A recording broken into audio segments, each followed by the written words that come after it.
Et bonjour à tous et bienvenue dans Confiture le Live, votre rendez-vous quotidien jusqu'à demain soir encore. Alors comme vous savez, ici on parle culture lyonnaise pendant le confinement avec chaque soir des invités différents dans plusieurs domaines artistiques. Ce soir, on va parler des arts visuels et plus particulièrement du street art. Et pour m'accompagner, je voudrais un tonnerre d'applaudissements derrière vos écrans pour deux journalistes immensément talentueux, Inès Palot et Julien Barletta. Bonjour les amis. Salut. Bonjour. Et il faut que je vous dise quelque chose. J'adore le travail de notre invité de ce soir. Il a 26 ans, il est artiste-graffeur professionnel, il mêle poésie et peinture dans ses œuvres, il expose actuellement au Zoo Art Show à Lyon 6e et vous avez forcément déjà croisé le regard d'un de ses portraits dans les rues.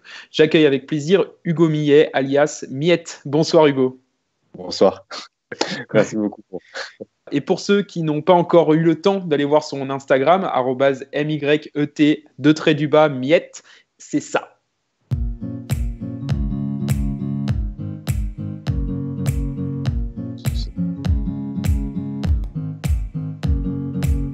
J'aimerais trop avoir cette idée que t'as, Léo.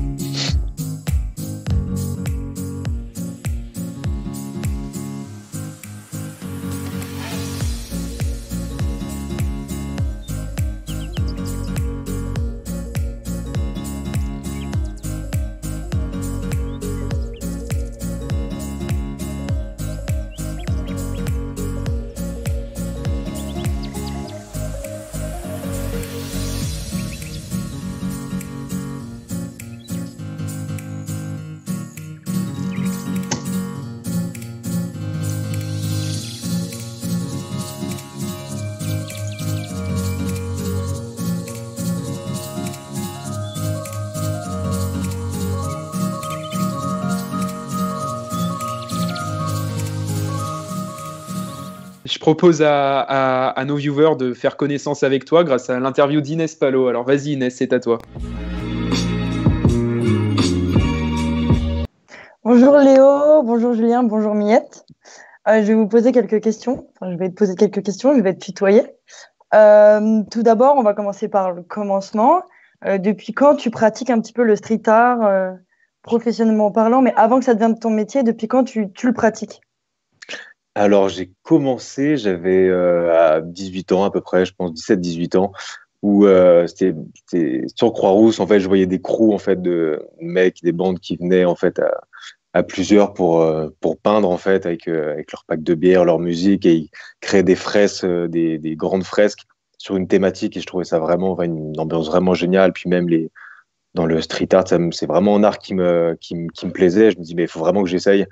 Et du coup, je suis allé acheter mes premiers sprays. J'ai expérimenté tout seul, du coup, déjà d'une part dans des lieux qui étaient dédiés, donc du coup à ça, à l'expression libre, même dans surtout en urbex, dans des zones désaffectées.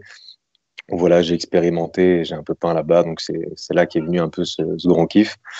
Et du coup, je suis graphiste de formation en fait de base, et des amis à moi me disaient mais lance-toi à ton compte et tout, et je dis bah pourquoi pas, et du coup je me suis lancé là il y a 1 an et demi, donc c'est au top, je kiffe ma vie, c'est super cool. Alors Inès, je te coupe, D'accord. on a déjà pas mal de questions dans le chat, je vais en profiter pour les poser. Alors on a Yanis qui nous demande comment se passent les séances de travail au Zoo Art Show. Ah, alors là pour le coup au Zoo Art Show, les séances en fait, c'est vrai qu'il y en a pas mal qui m'avaient posé la question si tous les artistes avaient peint d'un coup, mais non. Enfin, au moment où j'étais, on était quand même, je pense, déjà bien 15 à peindre en même temps. Donc, c'est vrai que ça fait vraiment plaisir parce que, du coup, on voit, ce qui est génial au zoo, c'est qu'il y a vraiment toutes les identités différentes, et il y a vraiment tous les profils. Et donc, du coup, quand, on peint tout, on passe tous ensemble, entre guillemets, toutes les pièces qui sont séparées, mais on se retrouve le midi pour échanger sur le taf de chacun, et voilà, avoir tous les points de vue de tout le monde. C'est vraiment super cool. Pareil avec du son, et donc ouais, c'est vraiment hyper agréable. On va parler de cette période un peu compliquée, cette année 2020.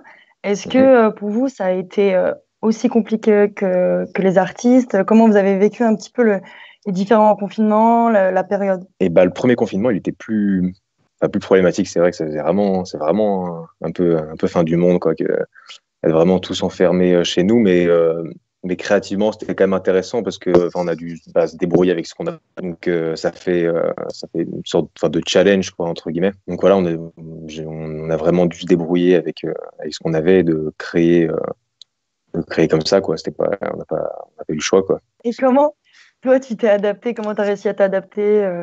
Je sais pas, par les réseaux sociaux? Est-ce que c'était un moyen plus facile? Carrément. Du coup, ça, je n'étais pas hyper réseaux sociaux, donc du coup, ça m'a permis un peu de me pencher dessus, quoi. Mais surtout, je trouve que pour le coup, les réseaux sont hyper inspirants. Donc, j'ai fait pas mal de recherches sur d'autres artistes, en fait, et voir, en fait, surtout leurs techniques, même si je pouvais pas les utiliser, mais voir un peu comment ils travaillaient, et essayer d'avoir une réflexion sur les techniques que je pouvais utiliser, et voilà, expérimenter une fois qu'on allait être déconfiné. Donc voilà. Et si vous deviez donner des conseils pour des futurs artistes, pour qu'ils se lancent un petit peu de chez eux, pour un peu connaître les différentes techniques, qu'est-ce que vous diriez à un amateur un petit peu, je sais pas si on peut dire ça comme ça. Déjà, si ça les fait kiffer de foncer, quoi, parce que c'est carrément comme ça que j'ai commencé, et je me suis dit, autant essayer, quoi. Il y a il faut vraiment que ce soit un kiff, et ouais, allez-y, quoi. Faut vraiment tester.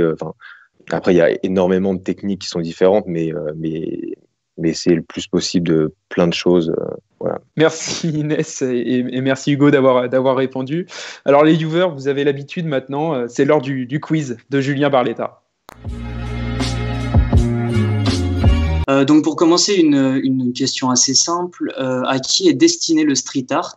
Est-ce que c'est à tout le monde? Est-ce que c'est aux jeunes des quartiers défavorisés ou est-ce que c'est aux personnes aisées? C'est une réponse selon qui? La philosophie du street art. Quelle est la philosophie du street art?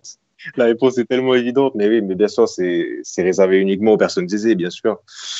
Non, oui, évidemment que c'est réservé à tout le monde. Et du coup, j'ai une question sur mai 68. Est-ce que vous connaissez la célèbre phrase qui a été taguée pendant les événements de mai 68? Et il y a Hervé qui dit derrière les pavés, la plage dans le chat. Exactement, c'est sous les pavés, la plage. Sous les pavés, donc aucun rapport. Parce que les jeunes enlevaient les pavés de la route pour les jeter sur la police. Et donc, ils avaient écrit cette phrase sous les pavés, la plage, qui était un signe de libération des jeunes. Donc ensuite, on retourne un peu plus sur le street art en soi. Quel animal a été utilisé comme support par l'artiste qui s'appelle Cornbread? Est-ce que c'est Paulin? Non, c'est super vu. À Philadelphia, c'est ça. Ouais, c'est un éléphant. C'est un éléphant. En fait, c'est en 71. Il y a les médias qui ont proclamé que donc cet artiste était décédé. Et pour prouver qu'il faisait fausse route, il a tagué dans le zoo de Philadelphie qu'il était vivant sur le flanc d'un éléphant. Eh ben merci Julien, on en a beaucoup appris tout en s'amusant, comme on dit. Et tu gardes la main. Oui, c'est un peu facile comme phrase, je vous l'accorde. Et tu gardes la main puisque tu nous as préparé une petite chronique. On écoute le jingle et puis après on t'écoute toi. Aujourd'hui donc, on parle d'art visuel et plus particulièrement de graphes. Avec la pandémie actuelle, il n'y a pas que les individus qui sont confinés, l'art l'est aussi. Mais il en reste un qui résiste encore et toujours aux décisions gouvernementales et qui continue de produire, même par des moyens détournés. Donc la pandémie inspire de nombreux artistes urbains, les fresques murales continuent donc d'apparaître dans nos rues, mais la plupart des graffeurs n'ont pas pris le risque de braver les restrictions. Résultat, c'est donc sur les réseaux sociaux que les amateurs de street art s'en donnent à cœur joie. Les communautés repartagent les photos qu'elles ont prises les mois précédents, elles réagissent beaucoup plus aux photos, ce qui leur permet de montrer leur travail différemment, ce qui permet aux artistes de montrer leur travail différemment. Pas question pour eux de défier le confinement pour coller sur les murs et pousser les curieux à aller les rechercher, d'autant plus que la culture se vit actuellement sur le mode numérique, une tendance à laquelle n'échappe pas le street art. Donc, conscients qu'ils peuvent jouer un rôle, beaucoup d'artistes n'hésitent pas à s'impliquer. C'est le cas d'Invader, que vous connaissez probablement. Durant le premier confinement, il avait réservé une surprise à ceux qui partiraient sur les traces de ces mosaïques. Sur son application, un message simple et efficace s'affiche, respectez le confinement. Mais à présent, on peut sortir 3 heures par jour dans un rayon de 20 km. On peut même se rendre en centre-ville pour faire ses achats de Noël. Alors la prochaine fois que vous sortez, pensez à lever les yeux au-dessus de votre masque pour regarder le travail de tous ces artistes. Chers viewers, vous qui regardez le live, on arrive doucement à la fin de ce live. On a passé un très bon moment. Vous pourrez bien sûr nous retrouver dès demain 18h pour un nouveau direct qui sera consacré cette fois au monde de l'audiovisuel avec un réalisateur et pilote de drone, Clément Bonnard, et puis un réalisateur scénariste, Armalux. Merci Miette d'avoir partagé ce live avec nous. Alors dis-nous où est-ce qu'on peut te suivre ces prochains jours, peut-être sur les réseaux sociaux? Du coup, comme tu l'as dit tout à l'heure, merci beaucoup, Dorian. Surtout sur Instagram, ouais. Du coup, sur le profil que tu as dit, donc Miette avec les 2 tirets du bas. Donc voilà, c'est essentiellement là où je poste toutes mes créations. Ouais. Ok, et tu exposes encore aux Award Show en ce moment? Et j'expose, bien sûr aussi, ouais, du coup, le The Award Show va réouvrir le 15. Donc voilà, si vous voulez aller réserver votre passe, là, vous pouvez y aller, là, c'est maintenant. Ok, de toute façon, on vous mettra toutes les infos dans la description à la fin du live. Vous pourrez revenir pour aller checker ça et puis regarder les billetteries. Et puis on mettra aussi en lien le compte Instagram de Miette. Merci beaucoup, Miette, d'avoir été avec nous encore une fois. Merci beaucoup à vous, c'était cool. Merci à tous de nous avoir suivis. Merci Inès, merci Julien. Merci à toi. Merci Léo. Puis un merci particulier à Léo Ballery qui, je crois, ce soir a réussi à régler tous les bugs qu'il y avait. On n'a pas eu de freeze, tout ça, donc merci Léo Ballery à la réalisation. N'oubliez pas de vous abonner si vous avez apprécié notre contenu et puis de lâcher votre meilleur like sous ce live. Et puis à demain.